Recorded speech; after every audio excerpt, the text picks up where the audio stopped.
Bismillahirrahmanirrahim. Assalamualaikum warahmatullahi wabarakatuh. Alhamdulillah. Nahmaduhu wa nasta'inu wa nastaghfiruh wa na'udzubillahi min syururi anfusina wa min sayyiati a'malina. Allahumma sholli ala sayyidina Muhammad wa ala ali sayyidina Muhammad, amma ba'du. Yang saya hormati Gus Baha sebagai pembicara utama penting pada forum yang berbahagia ini. Tes ini bassnya diperkecil aja. Tes ya, oke. Wah, ini pakai ini yang lebih bagus. Sebelum acara dimulai mungkin kursi yang di depan bisa dipenuhi dulu. Ya, ini yang di belakang monggo bisa. Ini masih, oh ini khusus untuk spesial ibu-ibu ya enggak apa-apa.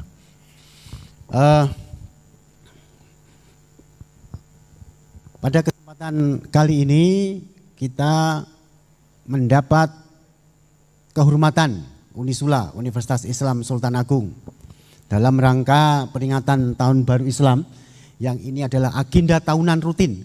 Dan nanti puncaknya Gus, kita akan adakan rapat senat terbuka untuk kegiatan peringatan Tahun Baru Islam ini. Menjelang tahun ini kita akan adakan rapat senat karena ini amanat statuta untuk Tahun Baru Islam ini. Puncaknya ialah penganugerahan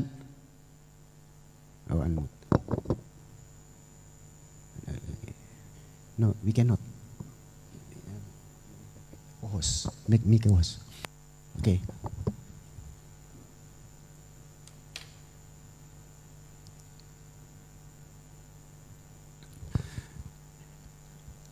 Pada waktu Gebiar Muharram nanti kita akan adakan Budaya Award, dan ini salah satu agenda yang ada ialah hari ini, rangkaian dari Gebiar Muharram.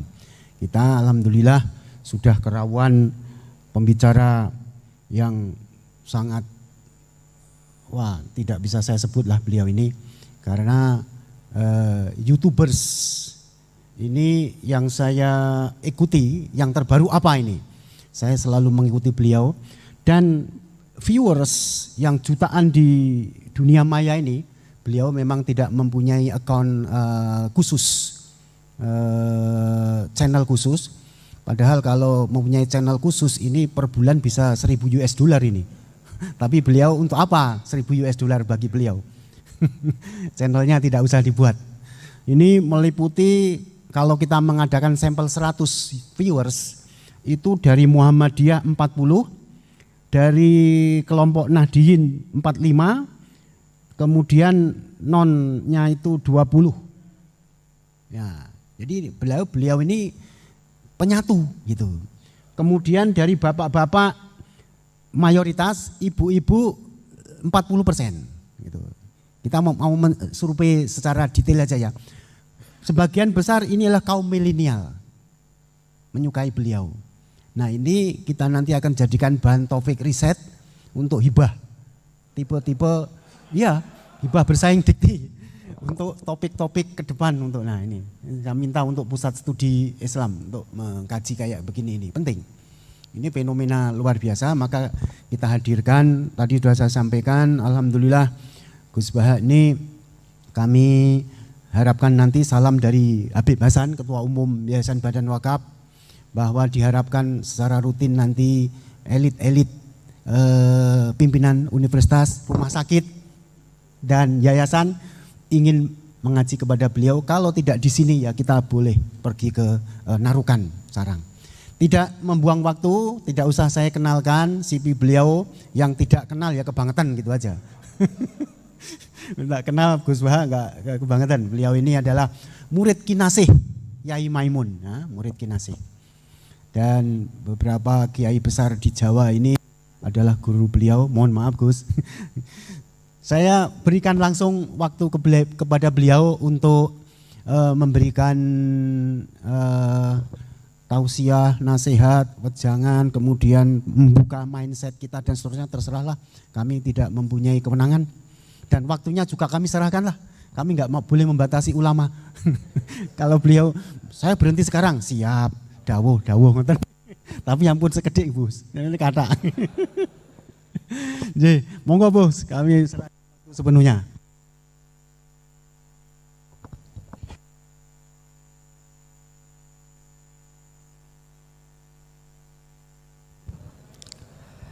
Bismillahirrahmanirrahim.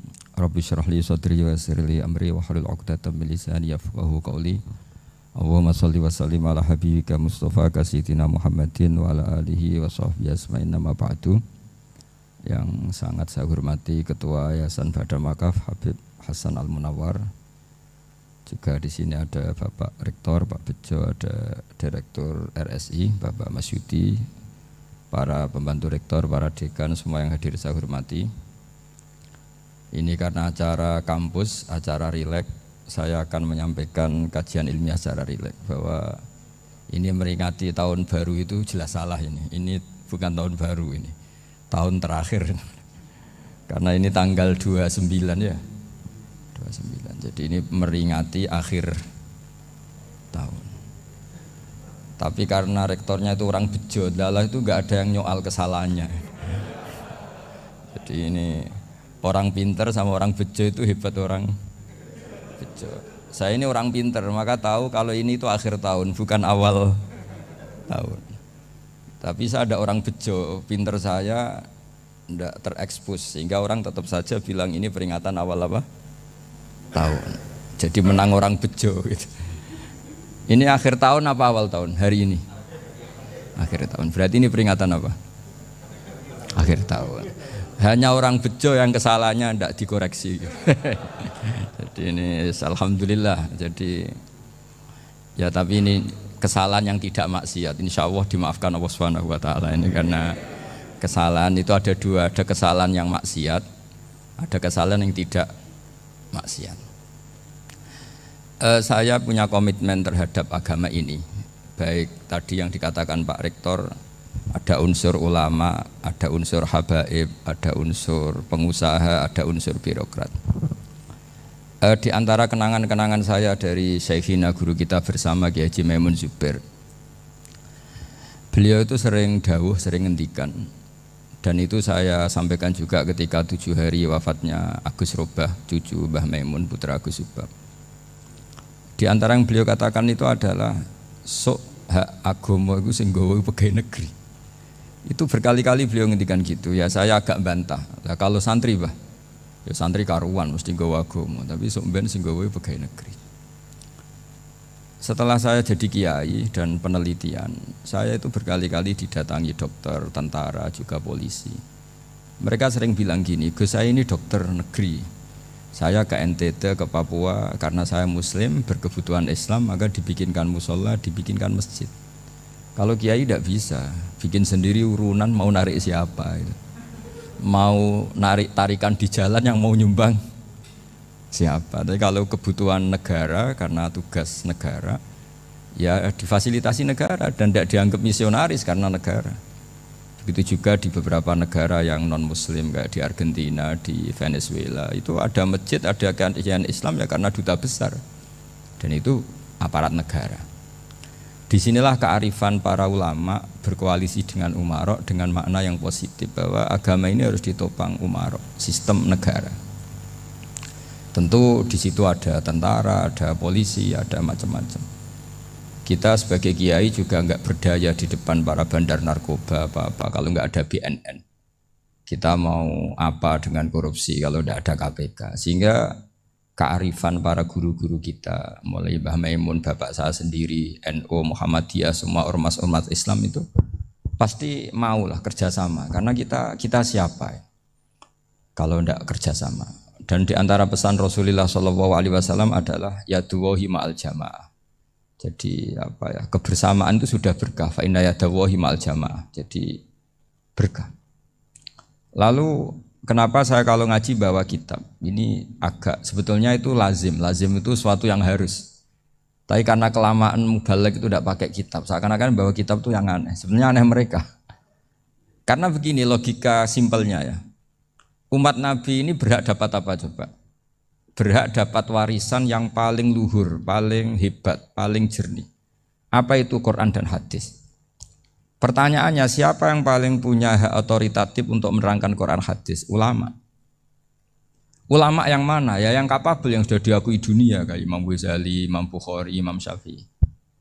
Artinya kalau kita tidak pakai materi itu ulama mendapat pikiran kita, bukan mendapat pikiran mereka.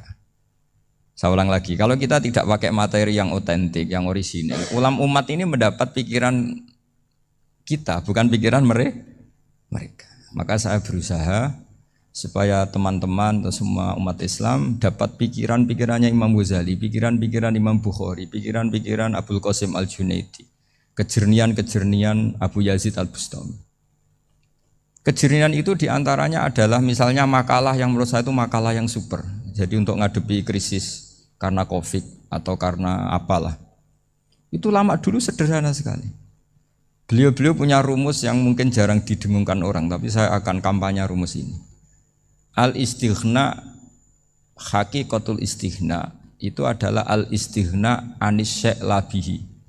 Jadi pemenuhan kebutuhan yang sebenarnya adalah kita berusaha menghindari sebanyak mungkin kebutuhan yang sekunder, yang enggak penting. Bukan memenuhi semua yang kita inginkan.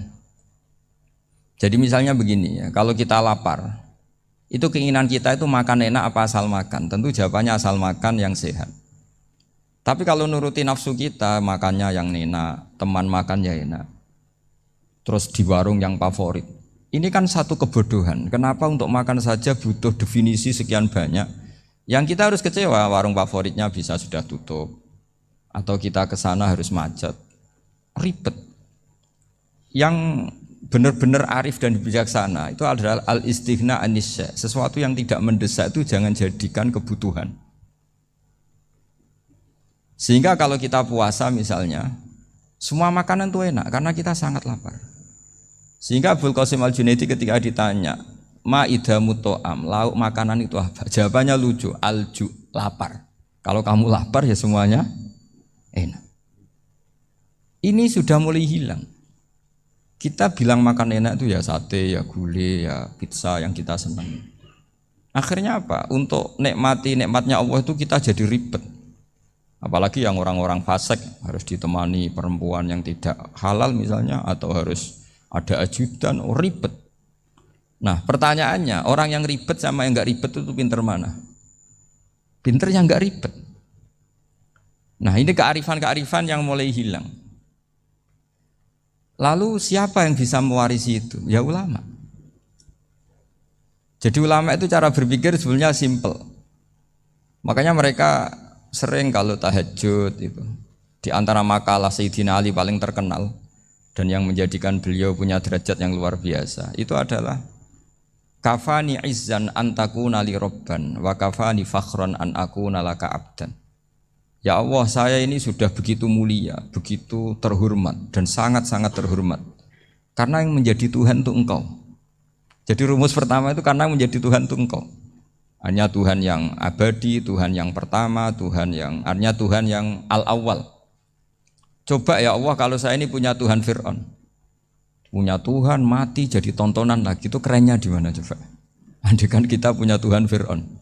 Atau punya Tuhan yang asal usulnya manusia, apapun hebatnya manusia itu, kita punya Tuhan manusia itu.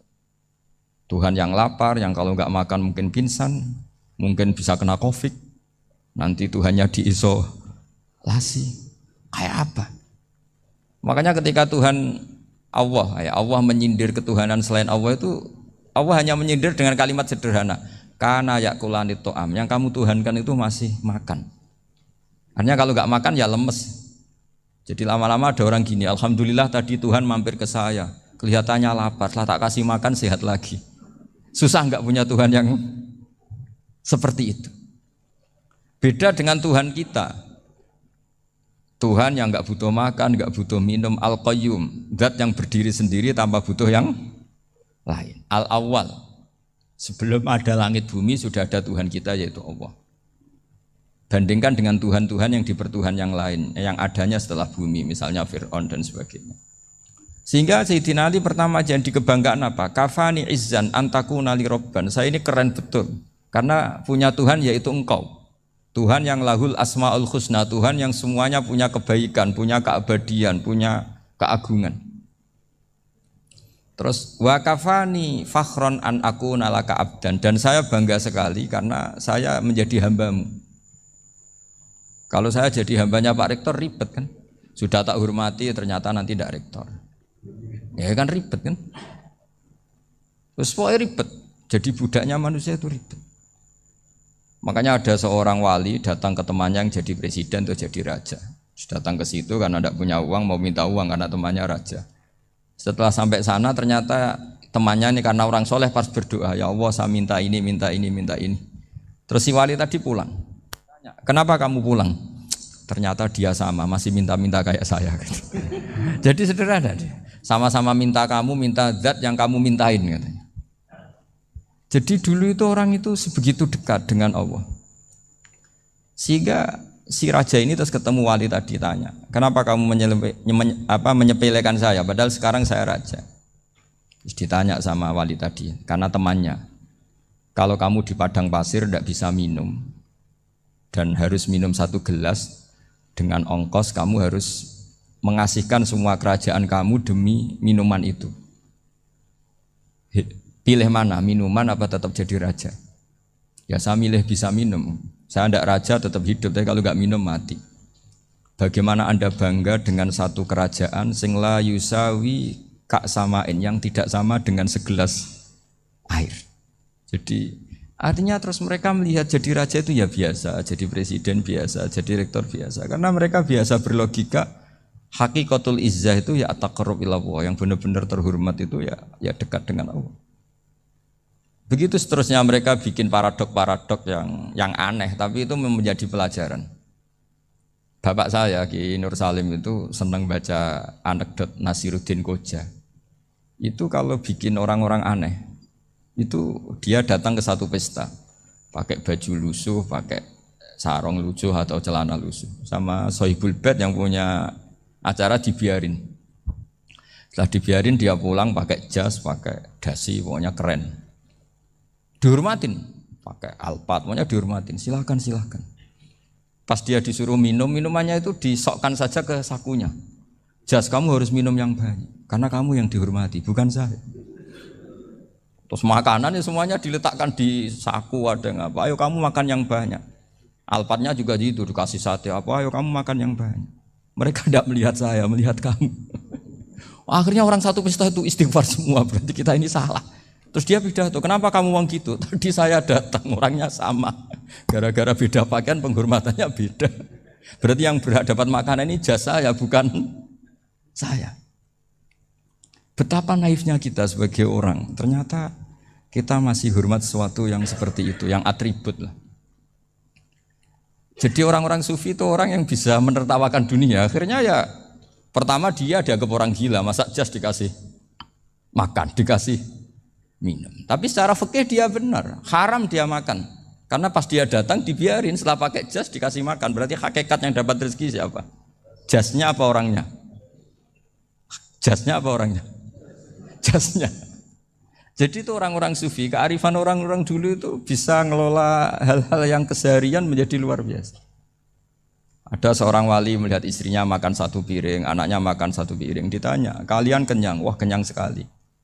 Melihat anaknya minum kopi 1 cingkir senang, kalian senang sekali. Wah kalau senang dengan hal-hal yang murah bisa, ngapain harus senang dengan hal-hal yang mewah, bodoh sekali saya. Sehingga terus mereka bisa qanaah. Qanaah itu ya hidup itu simpel, sederhana. Jadi tentu saya tidak akan ngomong yang muluk-muluk, selain itu tidak bidang saya juga apa ya. Kita ini butuh obat di kondisi Covid seperti ini, butuh kesederhanaan, butuh apa ya? Istighna tadi, kita harus istighna billah an ghairillah. Jadi sudah cukup bahwa Allah ini segalanya. Sehingga tadi saya dengarin himnenya Unisula, yang paling saya kagum adalah dimulai dengan kalimat-kalimat thayyibah. Di antara tugas suci Nabi Ibrahim dan semua nabi adalah wa ja'alaha kalimatam baqiyatan fi aqibi. Nabi Ibrahim itu nabi yang diberi gelar Allah. Dia adalah nabi yang menjadikan kalimat tauhid itu kalimat yang abadi. Fi akibih, di anak turunnya, di semua generasinya, baik anak turun karena gen maupun karena pembinaan, karena pendidikan. Ini penting sekali saya utarakan karena apa? satu kehidupan itu sebetulnya digerakkan oleh kata-kata, oleh moto kalau orang bahasa modern. Sehingga banyak ulama mengatakan al-ibarat kutun li'ailatil mustami'in, bahwa redaksi atau moto atau pegangan hidup itu penggerak kehidupan. Sehingga sebetulnya manusia itu digerakkan oleh kalimah-kalimah itu, oleh moto-moto itu, oleh prinsip-prinsip hidup itu. Misalnya orang Palestina itu tiap hari ke pasar gitu. Mereka ke laut gitu. Ditanya kenapa tidak takut tembak Israel? Jawabannya lucu. Kena tembak ya mati, enggak makan ya mati. Enggak kerja ya mati. Ya sudah sama-sama mati ya mendingan aktivitas normal. Tapi saya tidak menyarankan itu untuk melawan Covid. Ini cerita saja. Kamu jangan provokator itu. Karena ini wilayah sensitif. Jadi banyak orang yang poligami, kalau ditanya alasannya gitu, istri satu ya cerewet, dua ya cerewet, mendingan 4. Ya banyak ya gitu. Tapi ada yang kebalikan, istri satu cerewet saja hampir jantungan, apalagi 4, tinggal matinya kan gitu. Itu semua yang menggerakkan itu kalimat. Kalimat itu satu pegangan. Banyak orang loh yang nggak ingin jadi rektor tuh banyak loh Pak Bejo. Jangan kira semua dosen ingin jadi rektor. Melihat rektor sibuk rapat, mempertahankan reputasi Unisula, terus sering pegang kepala. Ngapain repot-repot?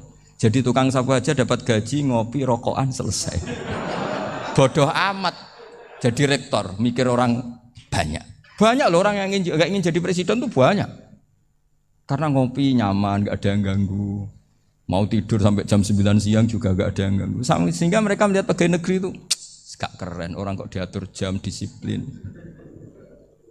Itu memang cara Allah membagi rahmat. Mau kamu apakan coba? Cara syukurnya dia seperti itu. Bapak saya dulu tuh sering ngajarin saya, diajak jalan-jalan pagi-pagi. Melihat orang ngopi, makan uduk itu bapak seneng. Kok enak jadi wong awam. Ngene esuk-esuk nyemak bocah kesel kabeh kono enak ngopi rokokan. Bapak kadang iri sama orang awam itu iri. Sudah gitu berharap masuk surga kan enak sudah gitu. Tahu-tahu mati, tidak tahu ke surga apa ke neraka ya tidak tahu. Jadi nah, orang dulu itu orang yang bisa mensederhanakan dunia. Sehingga ya sudah cara bahagia. Makanya saya alhamdulillah saya ini kerjasama sama UII sama beberapa kampus. Memang amdan itu sengaja. Kampus itu ya punya sistem yang nggak bisa mewakili sistem kiai. Kiai juga punya sistem yang nggak terwakili oleh kampus juga sebaliknya saling melengkapi. Saya sering ketemu rektor UII, rektor kampus-kampus Islam. Mereka cerita, Gus pendidikan pondok harusnya dimodernkan gini-gini. Saya bilang, kalau pondok modern kayak kampus itu nanti saya ketemu Allah tidak bisa jawab. Kenapa Gus? Saya beri contoh gini.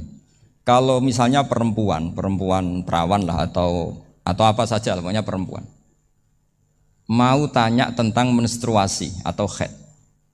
Kalau semuanya sistem kampus, dia harus kuliah dulu. Registrasi dulu, kuliah dulu, bayar dulu. Dan dapat jawabannya nunggu mata kuliah pas itu. Bandingkan kalau sistem pondok, saya tuh sering ke pasar sama anak saya dicegat sama ibu-ibu.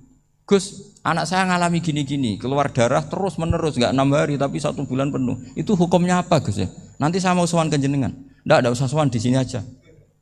Ya sudah. Sebelum mengeluarkan darah yang rutin seperti itu biasanya haidnya berapa hari? 6 hari ya sudah ikut yang 6 hari, yang lainnya istighatsah. Ngoten tok Gus, ya udah ya. Begitu terus di masalah udhiyah, Pak. Ya coba kalau semuanya pakai sistem kampus, daftar dulu, bayar dulu. Jadi ini nggak ada jawabannya, nunggu mata kuliah itu. Baru dapat jawaban, itu biasa nggak sholat bertahun-tahun karena belum ada jawaban tentang itu. Nah itu kalau misalnya orang mati, tahunya cara memulasara jenazah itu nunggu kuliah dulu, pas mata pelajaran itu dulu, baru menangani orang mati. Berarti orang mati itu tergeledak semua. Tapi kalau kiai kan enggak. Kesini orang mati terbakar, kalau dimandiin malah badannya copot-copot, itu gimana hukumnya? Ini ada orang mati Gus Kendat, ini disolati apa enggak? Ada orang mati oplosan itu disolati enggak? So sering ditanya gitu. Gak usah registrasi Pak Rektor, gak usah registrasi, gak usah daftar, gak usah seminar. Makanya kalau orang kampus wani kiai itu ya kualat tenan itu, karena ini yang on time. Tapi pondok seperti saya ya ikrar seikrar-ikrarnya. Pentingnya kampus karena melatih efisiensi waktu, disiplin, tata kelola manajemen sehingga kita ya hormat. Tapi tadi kita harus saling melengkapi sehingga saya tunjukkan ke publik bahwa saya hormat sekali sama polisi, sama tentara. Coba kita bisa apa ngadepi bandar narkoba kalau enggak polisi? Bisa apa coba menjaga NKRI kalau enggak tentara? Begitu juga ya sudahlah kita memang fa inna yadallahi ma'al jamaah, kita berkah itu kalau bersama-sama. Enggak bisa kita sendiri. Nah lalu orang kayak saya itu ya beberapa kali sebetulnya saya itu ditawanin jadi doktor honoris causa apa. Kekhawatiran saya satu Pak Bejo, takut pas enggak punya uang. Itu dokter kok di duit kan gak pantas gitu. Jadi repot gitu, daripada beban lah sudah lah nggak usah dokter. Jadi kalau nggak punya uang ya pantas, terus kalau ngebis ya pantas. Suatu saat kalau mati nggak ada yang hadir ya pantas, nggak dokter gitu. Kalau sudah dokter kok masuk neraka, kayaknya apalagi rektor kampus Islam kok masuk neraka itu kan kok kayak nggak pas gitu. Misalnya rektor Unisiola ditanya mungkar nakir, nggak bisa kan kayak gimana gitu. Makanya harus sering ngaji saya supaya nggak malu di depan mungkar nakir. Masa rektor ditanya mungkar nakir nggak bisa. Harus berani bentak. Ini saya rektor loh Pak mungkar nakir. Masa kalau wali-wali dulu berani. Masyhur di cerita wali-wali ditanya marabbuka manabuka. Saya ini guru tauhid. Kok kamu tanya marabbuka manabuka yang ngotok? Kamu tidak pernah ngaji, enak aja tanya. Jadi wali-wali itu ya rileks ngadepi mungkin.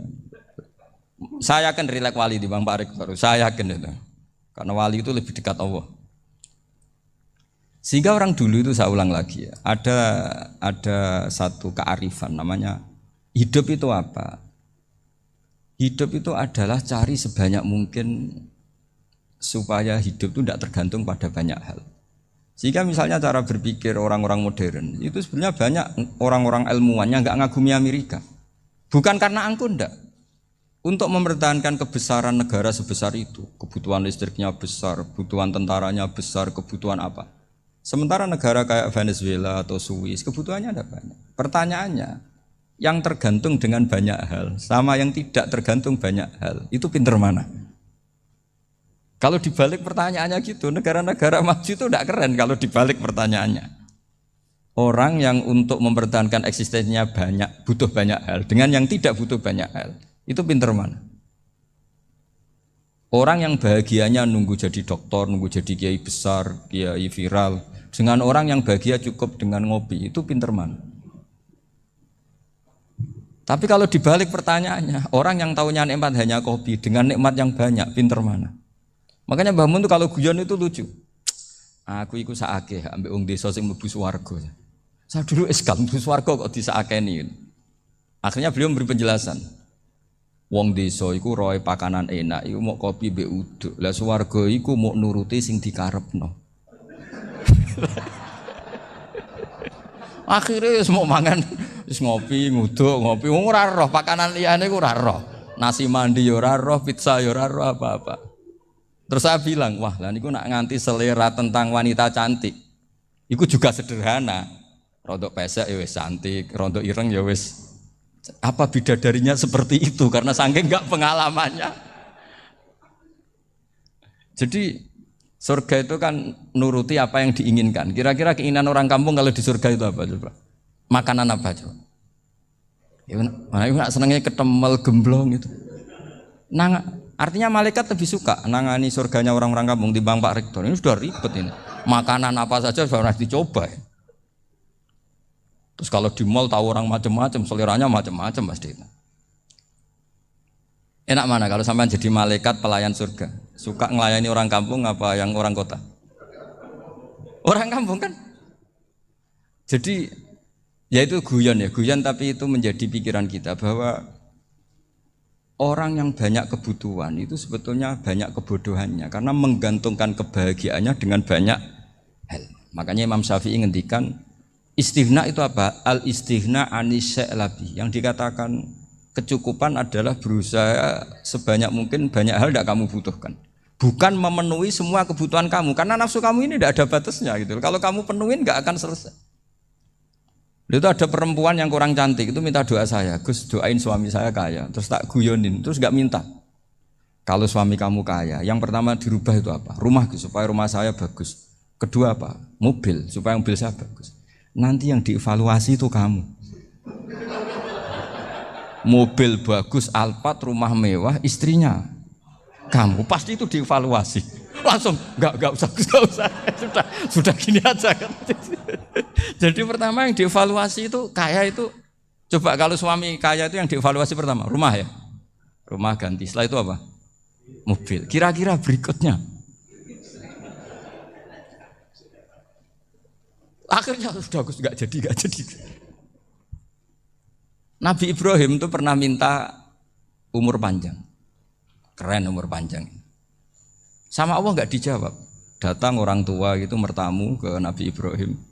Terus disuguhi dikasih kurma. Apa itu? Kok kurma apa? Anggur yang sudah matang sekali. Sudah dimakan. Setelah dimakan meler keluar lagi. Dimakan lagi meler lagi.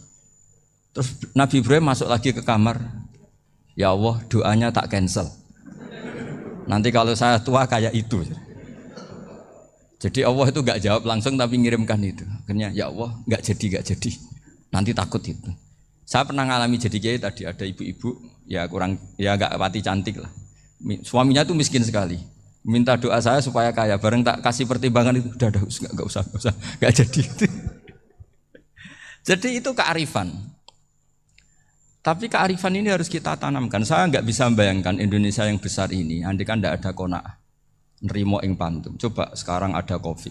Andai kan Indonesia tuh kayak Perancis. Saya beberapa kali punya tamu orang yang hidup lama di Perancis, bahkan dapat istri orang Perancis.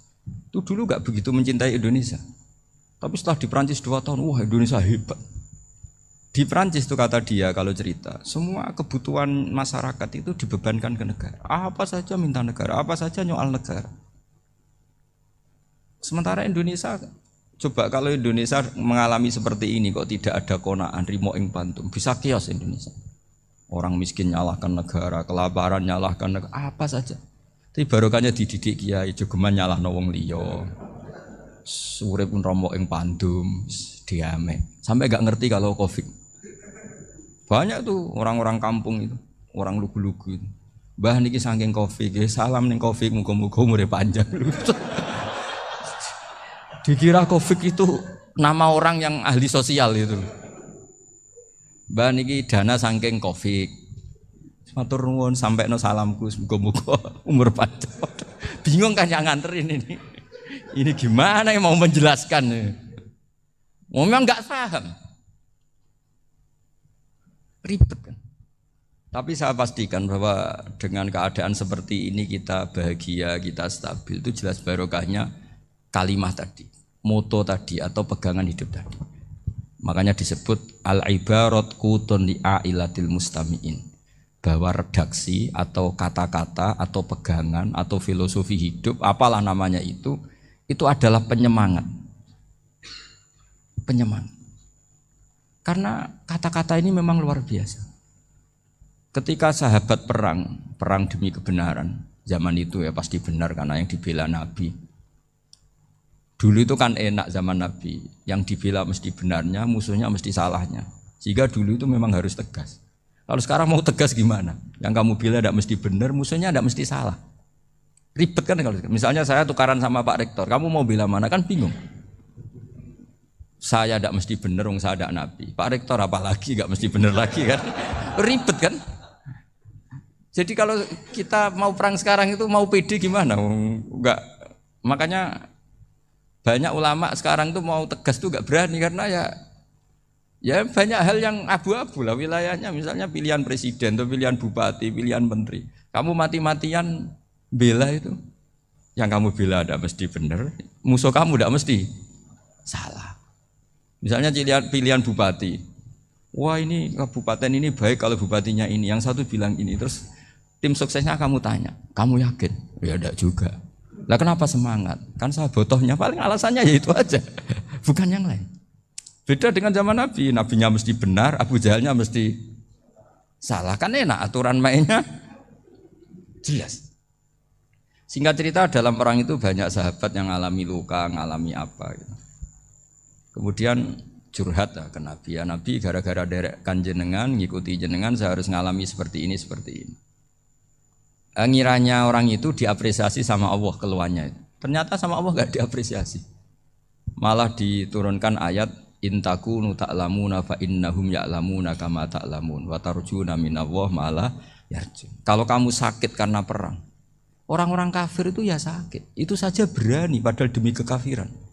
Wa tarjuna minallah malah yarjun. Padahal kamu punya nilai lebih yaitu berharap kepada Allah yang mereka tidak punya. Saya jadi kiai itu ya kadang mangkel. Karena yang benci ya benci, yang seneng itu ngel-ngel loh kayak Pak Bejo. Jadi semuanya ribet. Nah iya, yang benci ya ganggu, yang seneng ya ganggu, tambah nemen. Seribet. Tapi kalau sudah ingat bandar narkoba, mereka berhadapan dengan polisi, kadang ditembak karena kesalahannya terlalu fatal.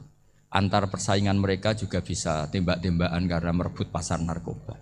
Itu saja mereka berani. Kok kita yang jadi kiai kadang dicium tangannya, dihormati gak berani, hanya takut apa ya, musibah-musibah kecil atau problem-problem kecil. Lah iya, kalau kita bandingannya gitu. Kalau kamu mau tahajud kedinginan, itu masih nanti dihisab Allah itu gitu. Maling ayam itu keluar malam-malam, hanya dapat ayam. Itu gak takut dingin. Ya gak takut digebuki masa. Kamu mau tahajud saja takut dingin. Makanya nanti hisabnya orang soleh itu nanti dijajarkan orang dolim. Terus diperbandingkan. Wah itu habis kamu kalau itu. Jadi misalnya Unisula mau rapat, tapi ini malam, kalau malam dingin nanti saya masuk angin. Wah anak-anak pang di perapatan aja berani kamu. Kalau sudah perbandingannya gitu tuh ribet kita nanti. Makanya itu kalimat itu moto atau filosofi hidup. Sehingga diulang lagi nasihat itu. Iyam saskum korhun fakodu masal koma korhum mislu. Kalau kamu kena luka, orang-orang yang nggak benar juga akan kena luka. Itu aja berani demi ketidakbenaran. Masa kamu demi kebenaran nggak berani? Akhirnya orang itu, ya itu kalimat, itu heroik. Makanya kita ini penting ya. Makanya tadi himne Unisula dimulai kalimat thayyibah. Karena kalimat ini yang menjaga kita kalimat ini. Misalnya tentang Tuhan. Kenapa orang Islam imannya kokoh seperti ini, termasuk yang sudah hidup di Amerika, di Australia, di mana-mana. Itu ya barokahnya ajaran atau barokahnya kalimah. Saya sebut kalimah saya pakai bahasa santri. Karena la ilaha illallah itu dalam tradisi santri disebut kalimatu haqqin alaiha nahya wa alaiha namut wa alaiha nub'ats. Ada yang riwayat wa biha nub'ats insyaallah taala minal aminin. Kenapa mereka di mana-mana meskipun sekolah di Amerika, di Australia, bahkan di Uni Soviet tetap mukmin? Itu barokahnya ajaran yang benar. Allah itu siapa? Tuhan. Tuhan itu sifat dasarnya apa? Awal. Dia harus wujud awal sebelum makhluk yang lain. Sehingga ketika ada negara yang maju, yang tertib, manajemennya tertib, masyarakatnya makmur, tapi punya Tuhan yang tidak seperti itu, tidak awal, itu sudah gak nyaman. Karena ndaklah keren Tuhan saya, karena Tuhan saya itu al-awwal, zat yang pertama. Tuhan saya keren lah, zat yang gak mati. Tuhan yang gak mati, yang gak pernah mengalami kematian. Sehingga tontonan atau yang dilihat kenikmatan-kenikmatan yang lain ini tidak mengubah dia pendirian tentang Tuhan. Karena mantapnya satu kalimat tadi bahwa Tuhan itu ya harus satu, harus awal, harus tidak mati, tidak rusak, tidak mengalami apa-apa yang membahayakan. Sehingga ketika ditawarin Tuhan yang lain meskipun menjanjikan secara finansial atau kemakmuran, mereka gak tertarik. Itu coba, itu barokahnya makmur apa barokahnya ajaran? Barokahnya ajaran. Sering negara Islam itu kalah makmur dengan mereka, tapi barokahnya ajaran ini tetap apa? Tetap Islam. Makanya Nabi Ibrahim, Nabi yang sukses bikin wa ja'alaha kalimatam baqiyatan fi aqibi. Sehingga kita ini bekti sama orang tua misalnya, itu ya karena ajaran. Suwargamu itu karek wong tuamu. Nak wong tuamu ridho, Allah ridho. Nak ora ridho, Allah ora ridho. Ridho wa fi ridhol walidain wa sakhatu wa sukhtu wa fi sakhatil. Sehingga ketika ada orang tua yang agak brengsek gitu, anak-anak tetap hormat.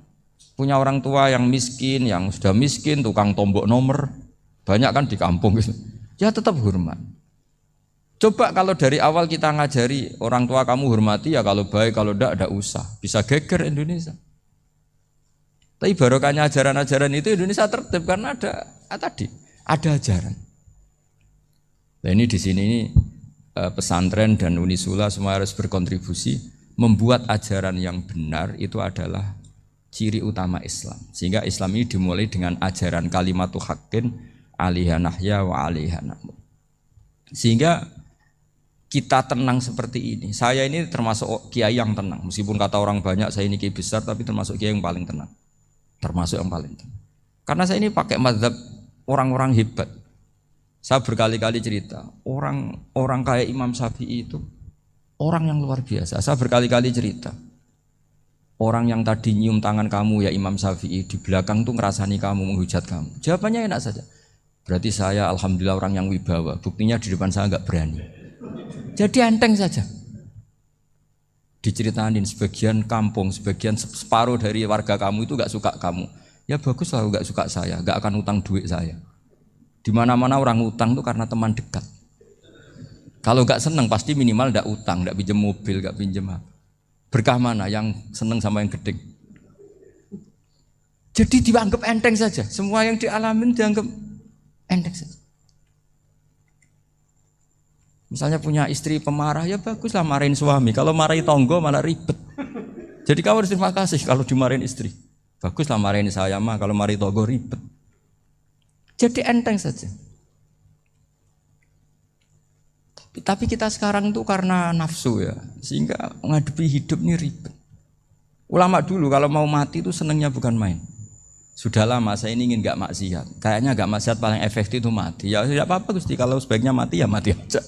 Enteng saja. Jadi melihat kematian itu akhir dari segala keburukan atau potensi keburukan. Apapun baik kita sekarang, suatu saat mungkin kita gak baik.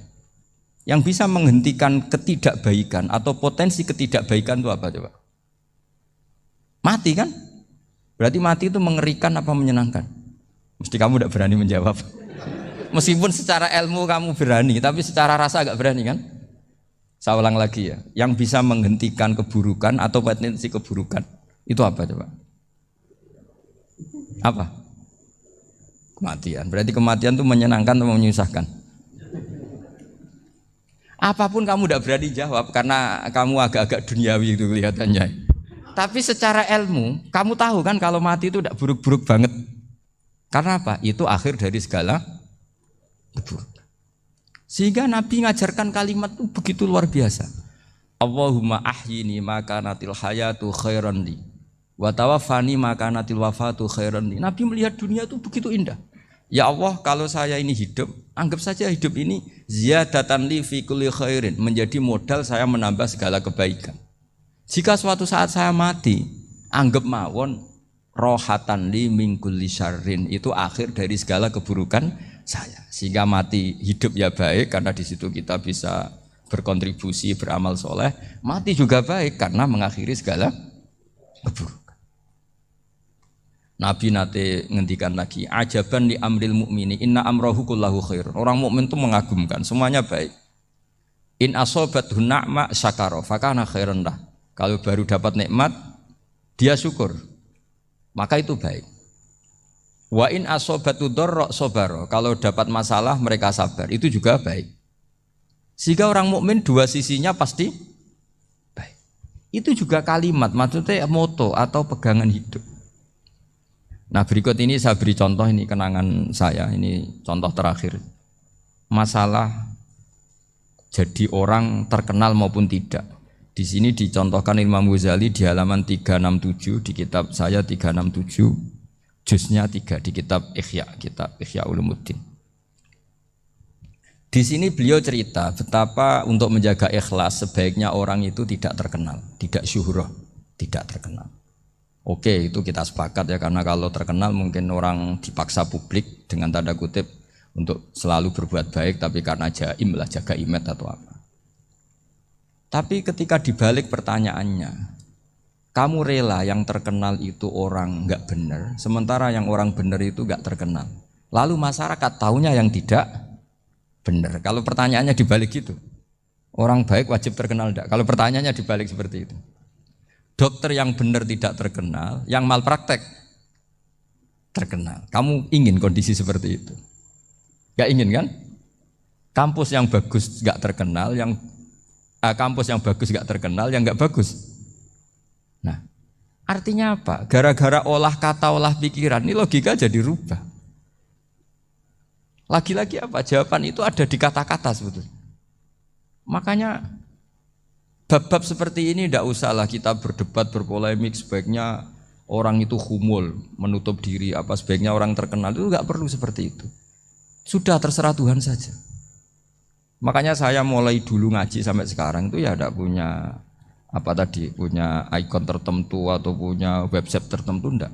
Sudah terserah pangeran. Sudah saya juga tidak sok suci materialistik atau enggak ya tidak mikir saya. Bukan apa-apa ya karena saya ini kiai, jadi biasa urusannya sama Allah, tidak sama makhluk. Jadi pusing kalau sama sarah-sarahnya makhluk itu pusing. Meskipun rektor kalau nasihati saya pasti tidak saya terima, itu tetap makhluk itu sudah ada ngefek kalau saya itu sudah ada itu. Bukan karena saya sombong, ya memang makhluk betul gitu, bukan. Cuma nasibnya bejo aja, tapi makhluk tetap makhluk. Saya beri contoh ya. Ini makalah yang ditulis Imam Ghazali. Ya. I'lam aslahaka Allah anna aslal jah wa intisarus sayyid atau sayyidi wal istihar bahwa mazmum itu balil mahmudu al khumulu illa man saharahu wa ta'ala linasri dini min ghairi takallufi talabi syuhrati minhu. Jadi kalau kamu ingin ibadah kamu selamat ya kamu jangan terkenal. Tapi resikonya adalah kalau kebaikan itu tidak terkenal, maka agak dikenali. Kalau enggak dikenali berarti masyarakat hanya punya percontohan yang tidak baik. Karena yang baik tidak terkenal. Jadi itulah ulama-ulama dulu. Jadi apa-apa itu dibanding-bandingkan. Kemudian nanti kelihatan, jawabannya itu kelihatan. Jadi ulama dulu itu biasa ngarang misalnya afatun nikah, sisi negatifnya nikah. Harus ngrumat istri, harus macam-macam, kalau terlantar itu ya dosa. Seperti tadi Pak Marsudi cerita, kalau orang ngapalkan Quran itu takut lupa, kalau lupa itu jadi dosa. Pertanyaannya, kalau semua orang takut lupa, takut dosa, semua orang nggak hafal Quran karena potongan-potongan lupa. Cara berpikir tidak seperti itu. Kalau berpikir ya namanya hafalan ya inginnya hafal, kan nggak ingin lupa. Lah nanti kalau takdirnya lupa karena hal-hal yang dimaklumi oleh syariat itu enggak yang termasuk dosa. Yang dosa itu lupa li'ghairi udhrin syar'iyyin, lupa yang tidak ada sebab yang apa? Syar'i. Tapi lupa bawaan EQ-nya enggak bagus. Lupa bawaan sering dibentak. Oh itu enggak masalah karena bawaannya orang tertekan itu ya lupa. Coba kamu hafal Quran. Terus punya kredit jatuh tempo. Pas hari itu aku yakin enggak cerdas sudah. Itu bawaannya orang tertekan itu pasti lupa. Jadi ya saya teruskan ya. Jadi terus ada makalah yang sangat bagus sekali tentang itu. Saya baca ya. Wa yadullu ala dzalika anna Allah azza wa jalla amaral anbiya'a bi idharil amali lil iktida wa khassahum bi mansibin nubuwah. Wala yajuzu ayyudhanna bihim annahum khurrimu afdolal amalen. Jadi orang yang terlalu mendewa-dewakan khumul itu menutup diri. Oke itu baik karena dengan khumul, dengan menutup diri Anda tidak riya, Anda tidak pamer. Tapi kata Imam Ghazali, kamu juga harus ingat di antara syaratnya Nabi itu harus mengumumkan kalau beliau itu seorang Nabi. Harus memaklumatkan kalau beliau seorang Nabi supaya bisa diikuti. Caranya sholat harus diumumkan sehingga Nabi itu mengatakan harus jamaah. Karena dengan cara jamaah itu bisa shollu kama ra'aitumuni usolli. Coba kalau Nabi sholatnya enggak diperlihatkan, kamu harus sholat yang benar. Caranya gimana ya Rasulullah? Itu rahasia. Bingung enggak kira-kira? Bingung enggak? Ya misalnya amal rahasia selalu lebih baik. Terus ada pertanyaan, Nabi ngendikan kamu sholat yang benar. Caranya gimana Nabi? Ya itu rahasia. Terus gimana coba? Tapi Nabi ngendikan apa? Shollu kama ra'aitumuni usolli. Ya sudah kamu sholat, niru saya sholat. Berarti Nabi sholatnya diperlihatkan apa disembunyikan? Diperlihatkan. Jadi begitu juga saya berkali-kali bilang, Orang tahu kalau itu bidan ya berdasar tulisan itu bidan. Tahu kalau itu dokter gigi ya itu dokter gigi. Jangan sampai gara-gara tidak ada tulisan mau beli alat bangunan di dokter gigi. Mau periksa gigi di toko bangunan. Gara-gara apa? Nggak ada maklumat. Nah, di sini ulama-ulama selalu memaklumatkan dirinya. Termasuk Imam Ghazali ketika ngarang kitab dinamai Ihya Ulumuddin, bahwa kitab ini bisa menghidupkan ilmu-ilmu agama yang mulai hilang. Begitu seterusnya. Jadi ini ngaji ya. Jadi orang itu harus ngerti ya. Jadi jangan nuruti emosi sendiri atau logika sendiri. Bahwa saya suka humul, ya monggo, agama Islam menyediakan sarana itu. Uzlah itu ya punya sisi kebaikannya sendiri. Tapi syuhrah terkenal asal tidak nuruti nafsu juga punya sisi kebaikannya sendiri. Setidaknya umat ini punya satu master kebaikan yang mudah diakses. Tapi tadi saya ulang lagi, jangan karena hadzun nafsi, jangan karena kepentingan pribadi. Makanya di sini disebutkan wa yadullu ala dzalika ay ala syuhrah anna Allah taala amarul anbiya bi idzharil amal lil iktida. Allah selalu memerintahkan para nabi kalau ngamal kebaikan ya harus dimunculkan supaya bisa ditiru. Yaitu tadi kita tidak bisa bayangkan kan kalau misalnya Nabi menyuruh kamu harus sholat yang benar, kemudian sholatnya Nabi sembunyi. Lalu ditanya, Nabi saya niru siapa? Wah itu rahasia, kamu nggak boleh lihat sholat saya takut tidak ikhlas. Ribet kan? Sehingga jamaah itu statusnya tetap harus. Nah bedanya harus ini ulama berpendapat harus yang apa? Fardu kifayah. Tapi fardu itu maknanya harus. Tapi bukan berarti kalau nggak jamaah sholatnya nggak sah, nggak. Tapi statusnya jamaah tetap apa? Harus. Nah barokahnya harus ini orang yang baru sholatnya langsung benar karena ada yang diikutin. Coba kalau mantan dukun baru sholat terus sholat sendiri, itu mesti mirip mantra itu. Karena dia tidak ada master percontohannya. Tapi barokahnya ada master, orang paling bodoh pun kalau sholat ya benar, karena standar ada komandonya, ada imamnya. Sehingga Imam Ahmad malah berpikir keras, syarat sahnya sholat itu harus jamaah. Cara pikirannya Imam Ahmad keras sekali beliau. Jika kalau orang sholat sendiri kok ada orang lain yang maunya berjamaah harus bayar, orang itu harus bayar demi sahnya sholat. Itu madzhabnya Imam Ahmad. Tapi kalau madzhab Syafi'i hanya mengatakan itu fardu kifayah, yang kalau satu komunitas gak mau melakukan semuanya apa? Dosa. Ya jadi ini sebelum sesi ringan tanya jawab, hanya 2 saja tanyanya, nggak boleh banyak-banyak, nanti nggak pulang-pulang saya. Jadi tak baca lagi biar dapat berkahnya Imam Ghazali. Wa qala qaumun asirru afdalu minal alaniyati. Terus kata sebagian ulama al alaniyah itu afdal minas sirri. Terus diperbandingkan baik yang mana amal dipertontonkan sama ndak. Terus kata Imam Ghazali, kalau orang itu bisa jaga tidak riya, maka sebaiknya dipertontonkan karena kebaikan harus yang muncul, bukan yang tidak baik yang muncul. Makanya ketika Unisula memaklumatkan diri sebagai ingin jadi generasi khairah ummah, itu kalau diterjemah itu kan wow, khairah ummah, umat terbaik, itu kan kayak agak angkuh. Tapi nggak apa-apa, itu nggak apa-apa. Masa kita kampanye Unisula siap degradasi moral, kan ya lucu kan? Masa jualan gitu kan ya lucu. Ya sudah, kita memang ingin mengkhidmati ummah, berbakti dengan umat, membantu supaya jadi generasi khairah apa? Tidak apa-apa, dimaklumatkan supaya dengan itu umat punya sarana. Oh kalau ingin jadi khairah ummah, kuliah di sini. Jangan lalu enggak gitu. Ya sama kita dokter, maklumatkan saja dokter gigi, dokter kandungan, dokter bedah. Sehingga orang kalau mau bedah ya jangan ke dokter kandungan. Jadi barokahnya maklumat ya. Jadi saya mohon sekali ini, saya sendiri sebetulnya orang yang enggak siap terkenal sebetulnya, tapi ya sudah terserah Allah saja. Kalau itu cara Allah menyebar kebaikan, ya monggo. Pokoknya kita tawakal saja sama Allah Subhanahu wa Ta'ala. Ya, saya kira demikian. Assalamualaikum warahmatullahi wabarakatuh.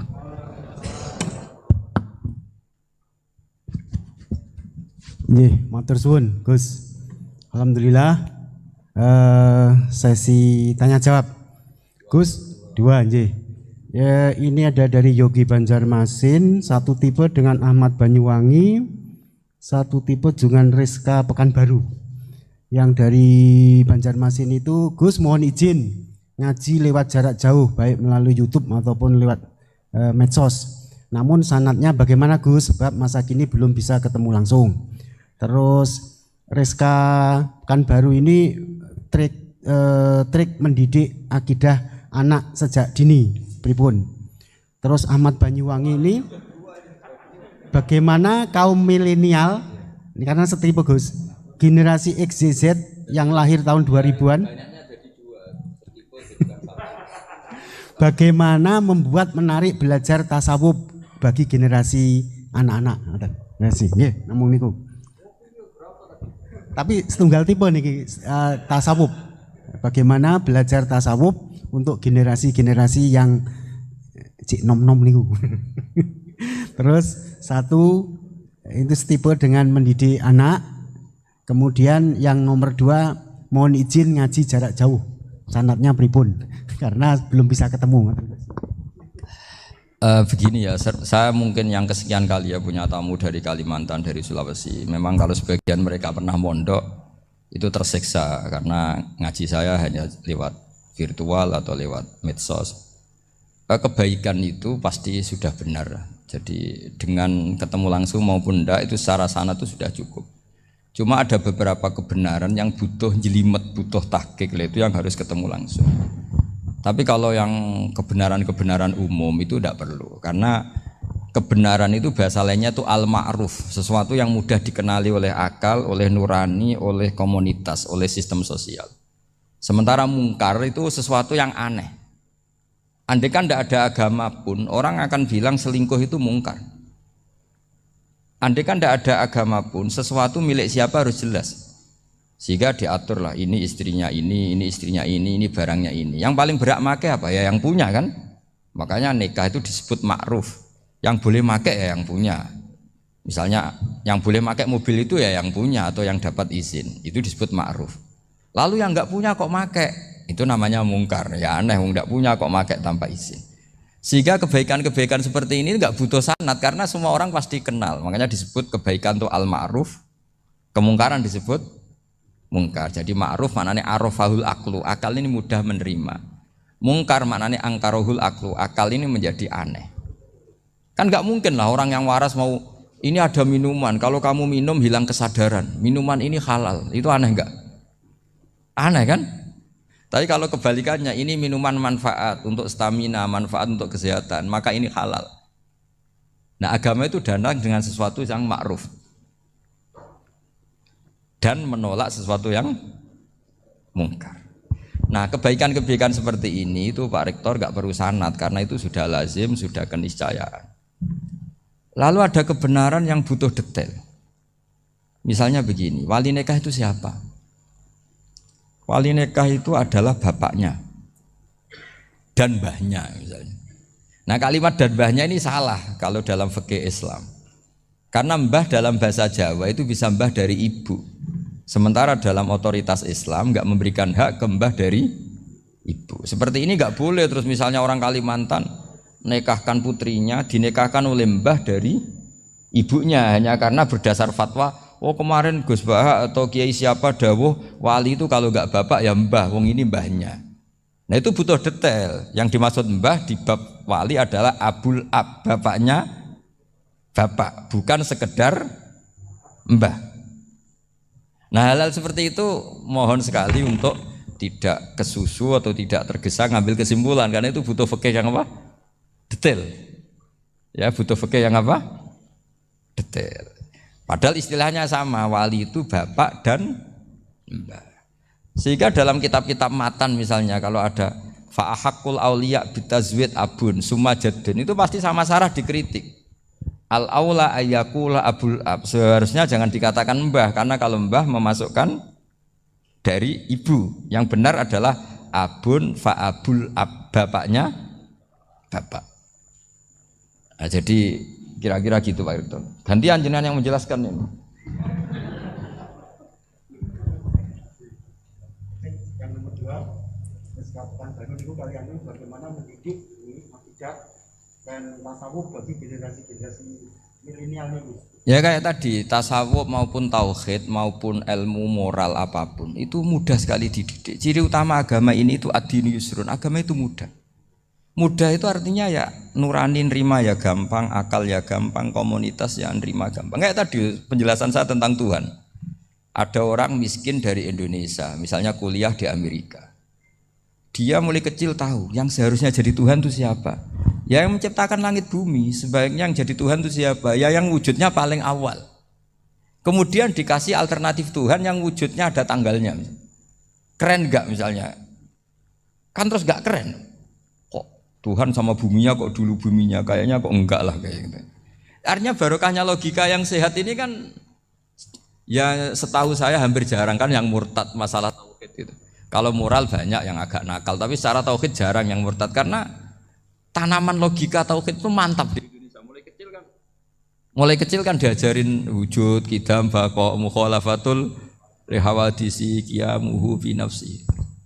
Sama, moral juga gitu. Jong jogeman misoi wong, kan adi misoi sakit enggak? Jangan pernah mencubit orang, dicubit itu sakit. Jadi orang diberi rasa, enggak enak loh disakitin orang, dijotosin orang, ya sudah jangan jotosin orang, enggak enak. Sehingga apa ya, kalau kamu ingin sopan ya disopani ya harus sopan, kalau ingin dihormati harus menghormati orang lain. Sehingga itu tertanam. Makanya bangsa kita termasuk yang terbaik akhlaknya. Kalau musim haji itu dipuji-puji sama sekian negara karena pantangan lah kita nginjek orang sholat, ngelangkai orang ruko, orang sujud. Kalau orang lain mungkin kan seenaknya. Iya, karena mulai kecil itu dilatih tidak boleh ngelangkai orang, tidak boleh. Nah, jadi akhlak itu ya diajarkan mulai kecil plus logikanya. Logika itu ya apa saja lah, yang penting menjadi anak kecil itu paham. Dan itu mudah, saya ulang lagi mudah, karena agama ini ad-dinu yusrun, agama ini mudah, jadi mudah difaham. Enggak bisa kamu katakan misalnya tasawuf. Tasawuf itu ya gampang kayak tadi, seperti Bapak kalau ngendikan. Makanan yang membuat enak itu karena menunya yang mewah kamu cocok atau karena kamu lapar. Lama-lama orang kan berpikir, ya setiap puasa itu kok tempe enak, tahu enak, tapi kalau sudah buka, sudah kenyang, apa saja semuanya menjadi tidak enak. Padahal kualitas menunya masih enak, tapi gara-gara kenyang menjadi tidak enak. Berarti penyebab enak itu lapar apa menu? Lapar. Jadi apa ya, kearifan-kearifan ini loh yang menjadikan luar biasa. Makanya tadi ada kalimat yang benar, wa ja'alaha kalimatam baqiyatan fi aqibih. Jadi Ibrahim adalah nabi yang sukses menanamkan filosofi kebenaran ke anak cucunya. Dah, yang terakhir, dah. Ini Siti Mutmainah dari Undip. Yeah. Maunya bergabung tapi karena terbatas, mohon izin Gus, mengingat mati kebaikannya nopo untuk keluarga maupun pemimpin. Oh, ya bagus lah kalau itu. Kalau di kitab-kitab yang saya baca, ingat mati itu tidak selalu baik, juga tidak selalu buruk. Malah kalau menurut Sayyid Abdul Al-Haddad, khusus yang para pelajar yang mencari ilmu itu enggak baik ibadahnya ingat mati. Karena dia harus dinamis, harus mobil. Kalau ingat mati kan terus lemes. Tapi kalau untuk pejabat harus ingat mati, kalau enggak korupsi terus itu. Harus ingat mati. Jadi kalau manfaat bagi keluarga begini ya, saya merasakan. Ini tanya anak saya itu baru tamat aliyah kemarin. Yang satu barusan mondok sarang baru 2 bulan atau 1 bulan. Itu saya kalau bilang ke anak-anak gini, kamu ketemu saya itu harus spesial. Bisa saja bapak besok itu meninggal. Jadi semua hari itu spesial. Karena jangan-jangan ini kenangan terakhir. Nabi itu kalau ngajari orang supaya sholat khusyuk, sholli ka'annaha sholatu muwaddi'in. Kamu sholat seakan-akan itu sholat terakhir kamu. Oh itu mesti serius. Kamu ketemu istri seakan-akan terakhir pertemuan, kayak mau pergi ke New Zealand atau ke Amerika aja, malam itu spesial karena besok istri saya pergi. Bayangkan kalau itu terakhir mau mati, sampai ngamuk serasido lah kan gitu. Jadi hikmah ingat mati itu makanya Nabi diantara riwayat ya, meskipun riwayat ini diperdebatkan, tapi jelas ini satu petua yang baik. Wa'mal li akhiratika ka'annaka tamutuhud, dan kamu beramal untuk akhiratmu seakan-akan besok itu mati. Maka sholat kita akan spesial, hidup kita akan spesial karena kenangan kita terbaik ya sekarang, mau besok sudah mati. Sehingga anak-anak saya itu sama saya itu senang sekali. Saya juga sama anak-anak senang. Karena kesempatan ini tidak selalu ada. Jadi Tapi ada kalimat untuknya wa'mal di dunya ka i'mal di dunya ka annaka ta'isu abadan. Untuk duniawi kamu seakan-akan hidup selamanya. Itu maksudnya itu rileks saja. Misalnya hari ini urusan enggak selesai, besok masih ada hidup. Enggak selesai, besok masih hidup, sehingga rileks. Tapi kalau urusan akhirat harus selesai sekarang karena besok sudah mati. Jadi ingat mati itu positifnya ya tadi. Semuanya akan indah. Coba orang yang mau meninggalkan Indonesia, misalnya nyuwun sewu LSM yang biasa demo atau mahasiswa yang biasa demo, terus tawarin, besok kamu kuliah di Rusia. Itu warung apa saja kenangannya baik semua, karena mau meninggalkan Indonesia. Tapi kalau tahu gak meninggalkan Indonesia, demo terus. Orang-orang sering demo, tawarin ke luar negeri, kira-kira mau gak? Pasti lebih suka apa? Indonesia. Orang paling miskin yang ngeluh terus di dunia ngeluh gak pernah nikmat, tawarin mati, mau nggak? Nggak mau kan? Nah, jadi untuk supaya hidup ini nikmat, semuanya itu anggap kenangan terbaik Anda dan itu bisa saja kenangan terakhir. Makanya resepnya Nabi supaya sholat khusyuk apa? Sholli sholatam wadiin, kamu sholat ka'anha sholatum wadiin, seakan-akan itu sholat apa? Terakhir, sehingga terus kita nyaman, kita apa? Dan kita nganggap ini sholat yang terakhir. Nanti ternyata masih lagi. Ya sudah itu sholat yang terakhir lagi. Sehingga semuanya apa? Spesial. Ya gitu Pak Rektor. Matur suwun. Terima kasih Gus. Ini pertanyaannya total ada 135. Tapi saya himbau kepada para penanya. Ini misalnya ya ada pertanyaan bagaimana kami ini berada di organisasi yang fasilitas materinya itu kecil. Jenengan tidak usah bertanya di saat ini, nanti ikuti YouTube. Itu ada edisi beliau yang terakhir, ada tema ceramah beliau itu sudah menjawab ini. Nanti ikuti di YouTube, bisa menjawab pertanyaan jenengan. Itu ada. Itu sudah ada materinya. Jadi 135 penanya ini mohon dicari search di Google, jawabannya sudah ada di situ semua. Oke. Ya, terakhir ini bagaimana kalau kami materinya sedikit, apakah kami harus ngalah? Ini edisi 3 hari yang lalu Gus Bahak sudah mengeluarkan itu. Nah gitu. Nggih, saya kira demikian nggih. Yang offline sampun ridho? Sampun nggih. Nggih Gus, ngaten saya soalnya paling takut kalau nanti dimarahi beliau. Demikian apa yang bisa kita sajikan kepada para pemirsa baik online maupun offline. Saya selaku moderator yang mendampingi beliau Gus Bahak, mohon maaf apa ada kekeliruan dan hanya ini yang bisa kami sampaikan. Mohon maaf dan selamat mengikuti YouTube beliau yang sangat berseri dan beragenarkan dan sangat mencerahkan. Wassalamualaikum warahmatullahi wabarakatuh.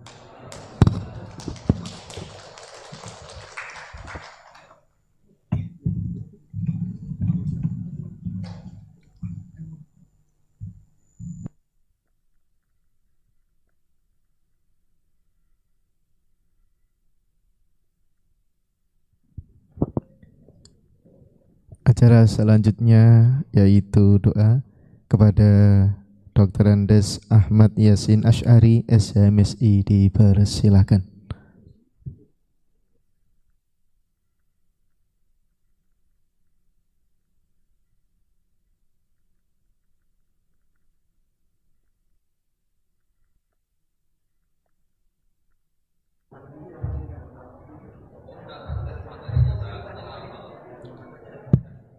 Bismillahirrahmanirrahim. Al-Fatihah. A'udzubillahi minasyaitonir rajim.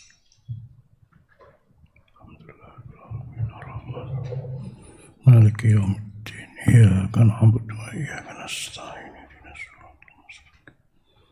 Siratal ladzina an'amta 'alaihim ghairil maghdubi 'alaihim waladdallin. Bismillahirrahmanirrahim. Alhamdulillahirabbil alamin. Alhamdulillahirabbil alamin. Alhamdulillahirabbil alamin.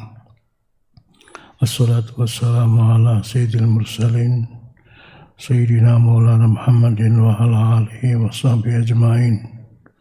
Subhanaka la ilma lana illa ma 'allamtana innaka antal alimul hakim. La ilaha illa anta subhanaka inni kuntu minadh dhalimin.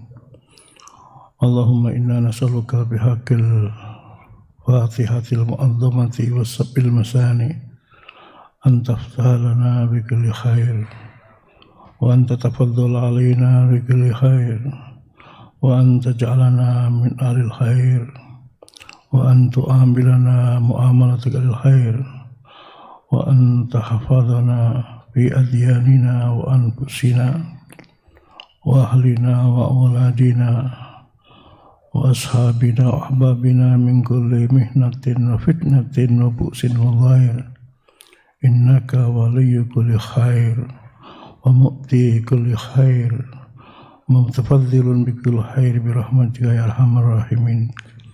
اللهم إنا نسألك من خير ما سألك نبيك محمد صلى الله عليه وسلم ونعوذ بك من شر ما استعاذ منه نبيك محمد صلى الله عليه وسلم وأنت المستعان وأنت المستعان وأنت المستعان وعليك البلاغ ولا حول ولا قوة إلا بالله العلي العظيم.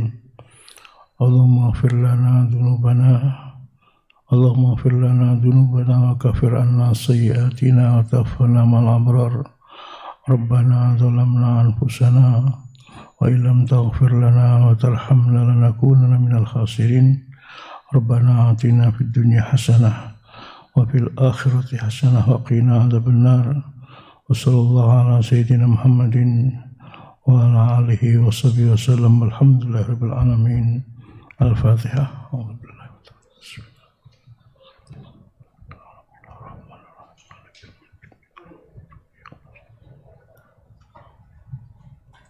Assalamualaikum warahmatullahi wabarakatuh.